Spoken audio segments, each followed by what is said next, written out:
இயேசுவின் நாமத்தினாலே இந்த மாலை நேரத்திலே உங்களை அன்போடு விட வாழ்த்துகிறேன். வேதத்தின் வெளிச்சம் என்ற வார்த்தையின் அடிப்படையிலே நீங்கள் அழைக்கப்பட்ட அழைப்பை பாருங்கள் என்ற வசனத்தை நாம் தியானித்துக் கொண்டிருக்கிறோம்.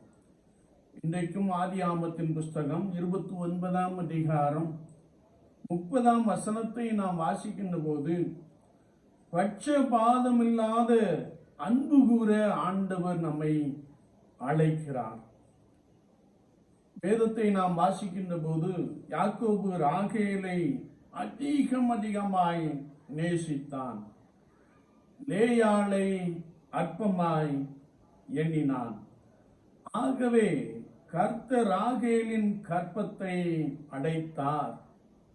லேயாள் யாக்கோபுக்காக ரூபன், சிமியோன், லேவி, யூதா ஆகியோரை பெற்றான். ராகேல் மலடியாயிருந்தாள் என்று நாம் பரிசுத்த வேதாகமத்திலே வாசிக்க முடியும்.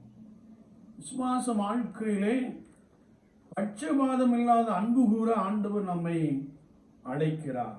ஏனென்றால் ரோமர் 2:11 நாம் வாசிக்கின்ற பொழுது, தேவன் பட்சபாதம் இல்லாதவர், தேவனிடத்தில் பட்சபாதம் இல்லை.